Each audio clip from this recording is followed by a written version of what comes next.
Entire epic space battles were, in fact, just single footage loops played over and over again. And the terror of the pilots on screen wasn't acting, it was because they were literally blinded and suffocating inside their cockpits. Sounds hard to believe, right? But this sci-fi blockbuster ran so completely out of money that it had to resort to editing tricks to deceive the audience. Before the network tossed it straight into the garbage, abandoning the entire storyline without a single word of explanation. The following 17 backstage secrets of Battlestar Galactica 1978 will make you realize how this seemingly simple sci-fi project pulled the wool over the audience's eyes. Number 1. This robot dog was not actually a robot. The 1970s was a time when the sci-fi fever truly began to detonate. People craved to see machines present on screen. When Battlestar Galactica put Muppet 2 on the air, kids went absolutely wild. Audiences watched the waddling steps, heard the mechanical beeps, and bought completely into the illusion that it was an autonomous robot.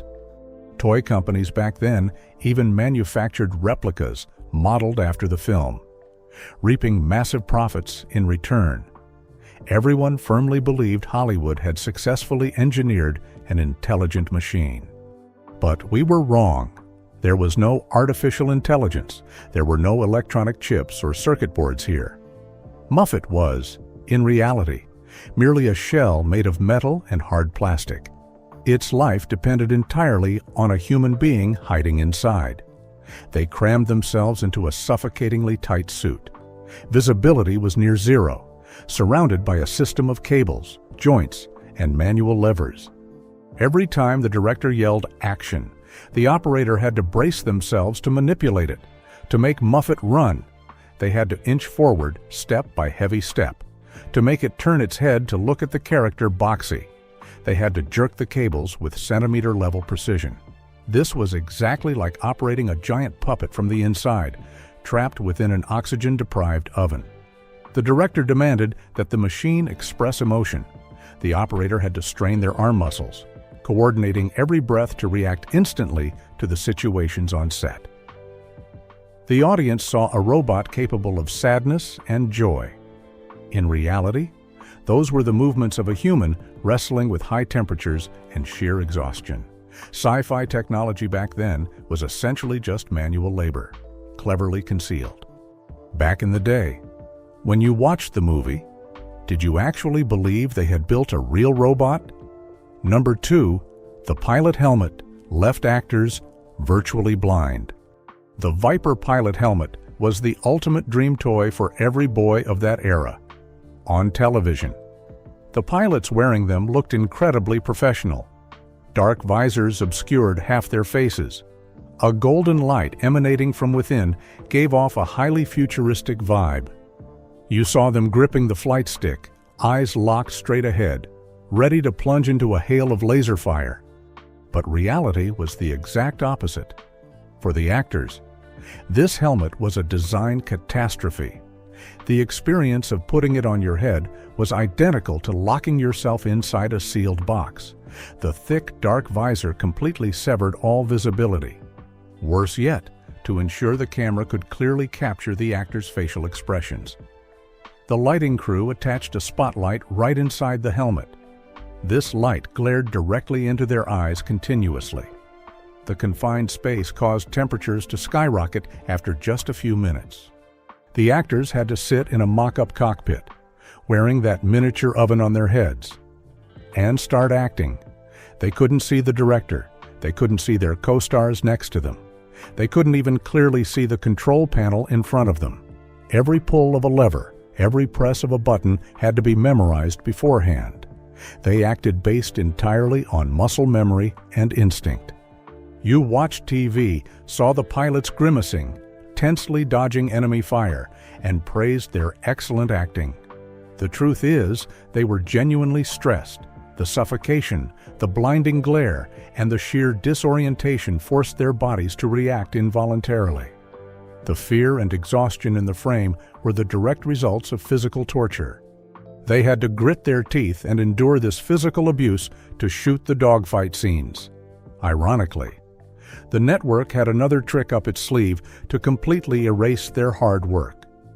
Number 3. You were watching the exact same battle without knowing it. The cost of producing sci-fi films in 1978 was a massive headache. Every single episode swallowed piles of cash for space miniatures, slow-motion techniques, and practical explosives. The studio bled money extremely fast. Yet, the audience constantly demanded spaceship pursuit sequences. The producer's solution was brutally pragmatic recycle old footage. The skirmishes between the Viper spacecraft and the Cylon Raiders actually revolved around a handful of original film clips. The technicians in the editing room began throwing smoke bombs. They took an explosion scene broadcasted the previous week and flipped the frame horizontally. They shifted camera angles, sped up the footage, or dragged it into slow motion, used colored filters to alter the galaxy background behind the ships. They spliced a shot of a Viper from Episode 1 with the exploding debris from Episode 2. Audiences at home assumed the fleet was facing a brand new ambush every week. In reality, you were merely watching a severely limited data bank over and over again. The network took a few minutes of expensive visual effects, chopped them up, remixed them, and shoved them down the audience's throats for an entire season.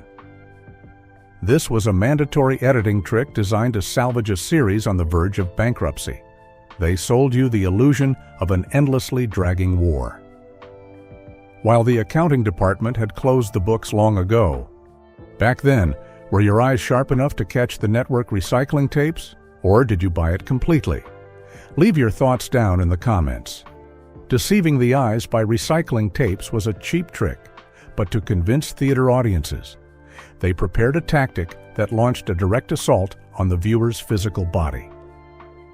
Number 4. Theaters shook as if under actual attack.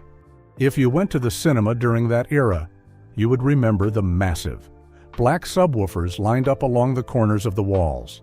They looked more like heavy-duty industrial machinery than standard audio equipment. Their purpose wasn't just to emit loud noise, they were designed to blast out ultra-low frequency sound waves. When a battle scene erupted on screen, this system was activated. That wave of sound swept through the auditorium, slamming directly into the viewers' chests. Your seat vibrated violently, the floor shuddered, the drink in your hand sloshed over the rim. You didn't just hear the roaring engines of the Viper spacecraft, you felt their pressure transmitting straight through your ribs. This system deceived the nervous system, creating the physical illusion that the theater was sitting right at the epicenter of an airstrike. Many viewers couldn't handle the intensity.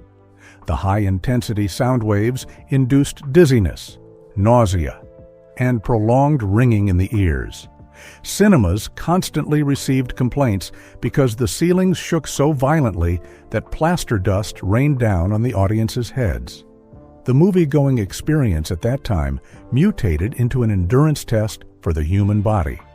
They weren't simply selling a movie, they were shoving a physical tremor straight into the faces of the audience.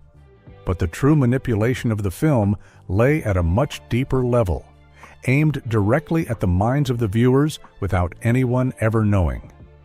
Number 5. The cinematic universe harbored hidden religious traces. The vast majority of us men watched Battlestar Galactica because we were mesmerized by the space clashes, the last remnants of humanity fighting for survival. A standard sci-fi narrative reeking of gunpowder. But few suspected that Glenn A. Larson, the creator of the series, had quietly embedded his entire devout religious theology into the script without raising the slightest suspicion. Instead of making a boring missionary film, he stripped down theological concepts, molded them into a sci-fi shell, and broadcast them to millions of viewers on primetime television. Look closely at the details laid out. The original homeworld of humanity in the series is named Kobol. This word is actually an anagram for Kolob, the star located nearest the throne of the Supreme Being according to Mormon doctrine. The structure of the 12 colonies was lifted straight from the concept of the 12 tribes. Even the governing council is an actual organization within their system. The exodus of the Galactica fleet was not merely a military tactical retreat. It was a grand pilgrimage, a journey to find the promised land, led by a commander bearing the distinct silhouette of an ancient prophet. Audiences of that era thought they were watching an explosive action series. In reality, millions of guys were sitting there chewing popcorn, unknowingly absorbing religious doctrines through laser crossfire. Larson masterfully bypassed everyone. He hid a massive religious map right under the noses of the mainstream audience. However, no matter how macro the ideologies embedded, the writing team still collided with a highly mundane obstacle, the censors holding the scissors at the television networks. Number 6. A fake curse word became cultural heritage. 1970s. American television had censorship rules so strict they bordered on the ridiculous. Networks scrutinized every single word. You could not bring street language or slang onto the airwaves. The problem was, Battlestar Galactica was a show about soldiers. Pilots were being hunted down, watching comrades vaporize in deep space, living each day as if it were their last. What did you expect them to yell when their ships were on fire? Oh my gosh, darn it!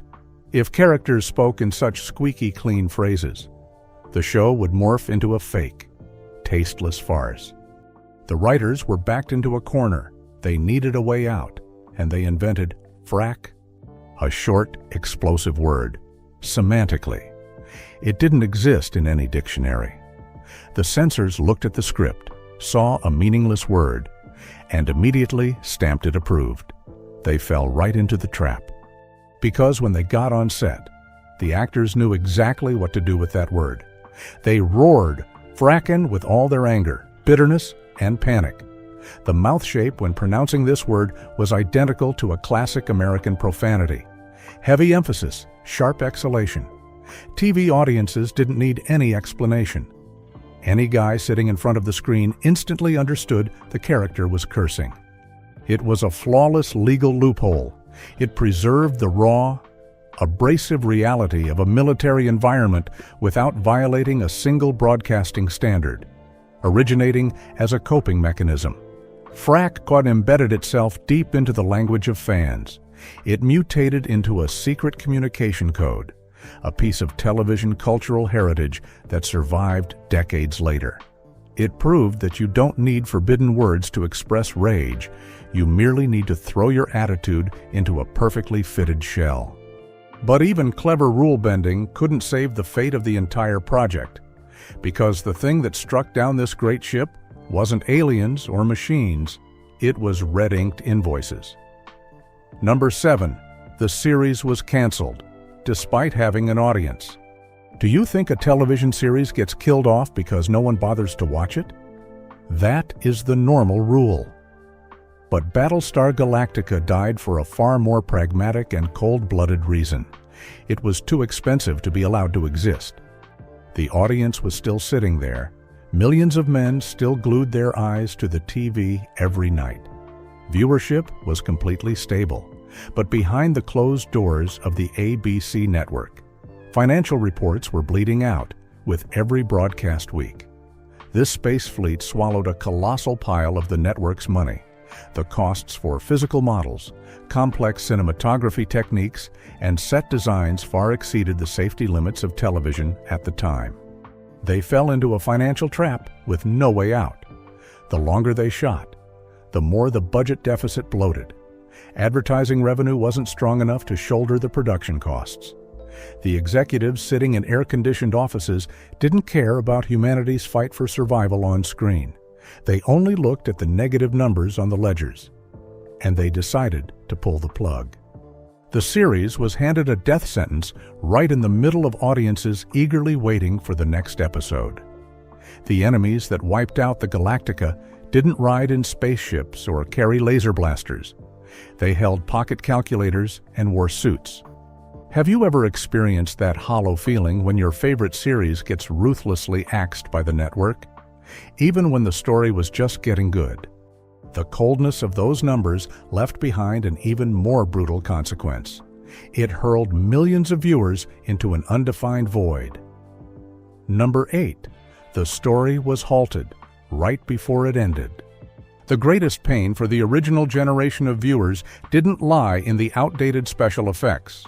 It lay in an ending that was never written. Imagine you are following a desperate journey. A ragged fleet carrying the last remnants of humanity is limping along, searching for Earth. You invest your time, you wait for the moment they find a safe harbor, or at least a final battle to settle all scores. But the television network simply closed the ledger and walked away. There was no finale. There were no answers for any of the characters, only a deadly silence. That fleet is still drifting somewhere out in the void. The narrative was chopped clean off, leaving a psychological scar on loyal fans. That incompletion turned the Galactica into a ghost ship. Audiences were abandoned in the dark zone, carrying questions that would never be answered. This exact absence gnawed at the minds of viewers for decades. It morphed an entertainment project into a restless frustration. Have you ever watched a movie right up to the climax, only for it to cut off, leaving you never knowing the ending? That feeling is incredibly irritating. Isn't it, Cher, if this has ever happened to you? However, before everything collapsed, the network had once tried to build glory by borrowing the hands of a giant from the rival faction. Number 9. The man who worked on Star Wars handled the effects. In the 1970s, Star Wars was a massive empire. Anyone who wanted to make a space film had to look toward the shadow of George Lucas. The ABC network understood this perfectly well. They didn't want to create a cheap knockoff. They craved high-quality visuals. And they reeled in John Dykstra.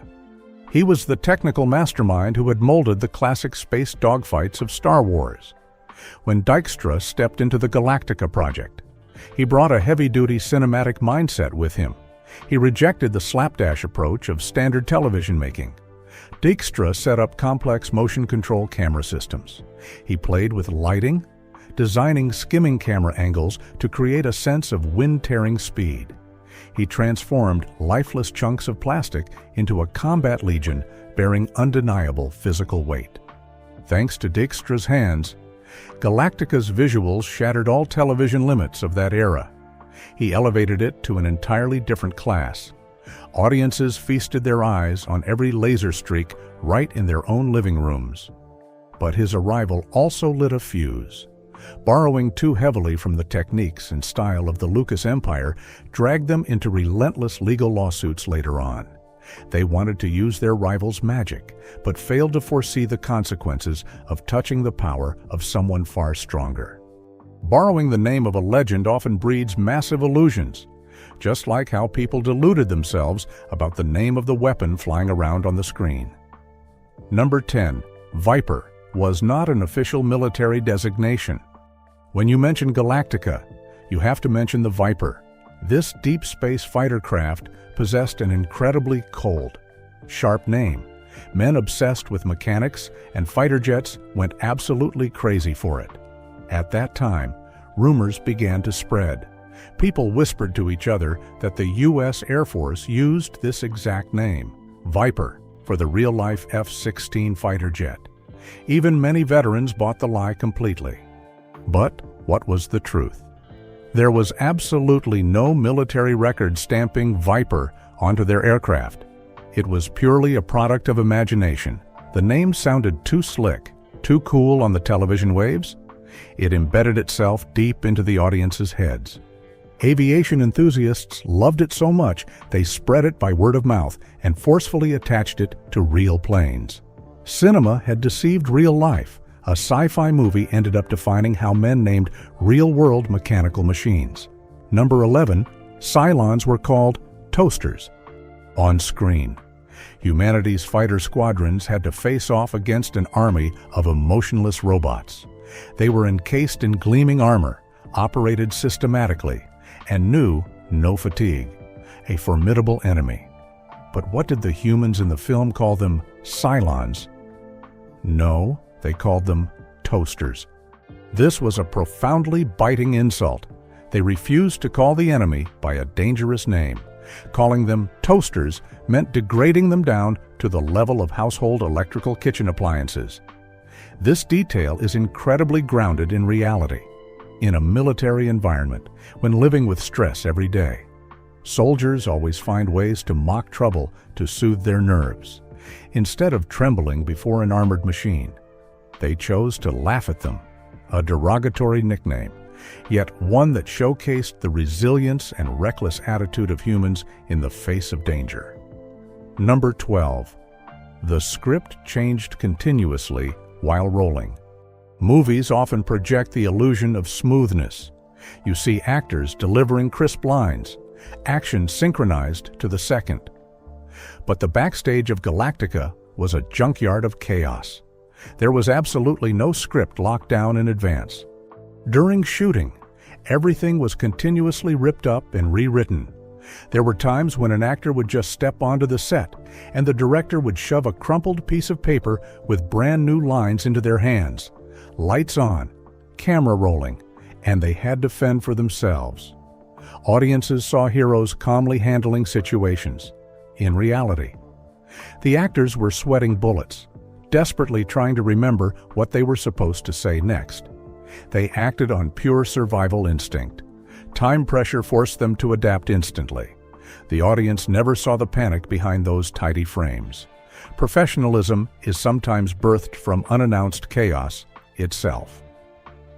Number 13. An $8 million gamble for the premiere episode. In 1978, the ABC network signed an $8 million check just for the single premiere episode. In an era where television was viewed merely as second-rate, confined to a few cramped sound stages with a bunch of cheap backdrops. This number was absolute madness. They were throwing money out the window, forcing a theatrical blockbuster to squeeze into the boxy TV in your living room. The entire budget evaporated into plastic models, labor wages, and real explosives. Richard Hatch, the actor playing Apollo, once confessed honestly about how it felt at the time. Walking onto the set the first day, we looked at each other wondering, where did they get the money to put on this kind of display? The scale was truly absurd compared to a TV show. The first episode drew a record-breaking number of viewers, but that very ostentation directly killed the project. Emptying their pockets just for the opening act, they burned through their capital for the long haul. The accounting department started tightening the purse strings starting right from episode 2. This flawed financial strategy quickly dragged them into a legal mess, as they poked directly into someone else's territory. Number 14. The Star Wars plagiarism lawsuit. They were all making a space movie, but the problem was George Lucas had already staked his claim on this aesthetic. Any film released afterward that featured flying spaceships, laser beams, and rusted metal designs was instantly dragged out, dissected, and scrutinized by the public. The press at the time showed no mercy. They slapped the label on Galactica as a blatant knockoff product. When tensions on set reached their peak, 20th Century Fox filed a lawsuit against the ABC network for stealing spaceship designs. Dirk Benedict, the actor playing Starbuck, once irritably admitted, "People didn't bother watching us act. They just glued their eyes to the TV to dig up any detail resembling Star Wars so they could trash us." The entire crew braced themselves to work in the eye of the storm. In reality, the Galactica script focused on desperation, diving deep into human survival instincts, completely diverging from the fantasy adventure genre. But the mainstream audience ignored that. It is very hard to survive when you are placed on the scale against the #1 standard of an era. Number 15. A universe built with plastic models. Galactica 1978 used absolutely zero digital effects. Battleships, space stations, or explosions in deep space were all physical objects. They were merely chunks of plastic, roughly a few handspans long. The technical team sat in the workshop for months on end. They used tweezers, glue, detached parts from old tank and battleship models to graft onto the hull of the Galactica, to deceive the viewer's eyes. The camera moved across these blocks of plastic at an extremely slow speed. John Dykstra, the visual effects supervisor, spoke bluntly about the risk. There was no computer to fix mistakes. If the lighting was off by a millimeter, the battleship on TV would look exactly like a child's toy. A Cylon raider bursting into flames, that was real fire, triggered by homemade mines right on the spot. 3 seconds of action on film cost an entire week of setup. They forged those rusted frames through sheer stubbornness, exposing a raw material texture that current CGI simply cannot replicate. We have walked through 15 facts. The 16th fact will show you exactly why this film, despite its crudeness, was carved so deeply into the minds of grown men. It did not sell us a clean future. Number 16. Sci-fi soaked in grease and oil. Before Galactica, sci-fi films typically marinated themselves in sterile white, glimmering costumes, gleaming spaceships without a single scratch. Everything looked as if it were pulled straight from a showroom displaying perfect technology. Galactica casually went entirely against that image. They draped their actors in faded, dirt-stained jackets. The control panels on the Vipers were covered in scratches and peeling paint. The interior space of the Galactica reeked of heavy industry, exposed pipes, blinking error lights. Every design was coarse and served solely the function of survival. There was no room for ostentation. The mainstream audience at the time was a bit shocked. This was not a dreamy space exploration voyage. These were the remnants of a species running for their lives. Dust, rust, and claustrophobia brought a physical weight. It gave the audience the sensation that the weapons on screen needed to be oiled every day to avoid jamming. That filth was the most honest cinematic language about war. That ruggedness couldn't save the original from the television network's death sentence, but it planted a seed that waited patiently in the dark for more than 2 decades to truly detonate. Number 17, a failed draft spawned a masterpiece. When the ABC network pulled out of the project in 1978, the entire tape was left unfinished. Galactica was crossed off, turned into bad debt waiting to be liquidated. They tossed away the piles of plastic models, assuming the project was dead, but the script's skeleton was too good to be thrown away. More than 20 years later, Hollywood dug this project back up. The 2004 remake emerged when television censorship laws were no longer as stringent as before. The directors immediately discarded the squeaky clean hero archetype. They plunged straight into human panic when backed into a corner. Betrayal, infighting, ruthless decisions made just to survive were laid bare. This time, the crew didn't collapse because of enemy gunfire, but because their very own nerves were ground down. It was then that audiences realized Galactica 1978 was, in essence, an expensive rough draft. The team back then had burned millions of dollars acting as minesweepers. The financial deficits and the hastily written scripts on set directly taught the next generation how to avoid the risks. They couldn't drag the series to its final episode, but they had finished laying the foundation for modern sci-fi television. The 2004 version had a definitive ending to close the books on the project. As for the 1978 fleet, those pilots are still trapped in the middle of space. No destination, no final scene. But some people believe their story never truly stopped on that last roll of tape. Outro. Those were the 17 tricks the network used to deceive you, only to terminate the project abruptly. But some people believe the real story hasn't fully been told.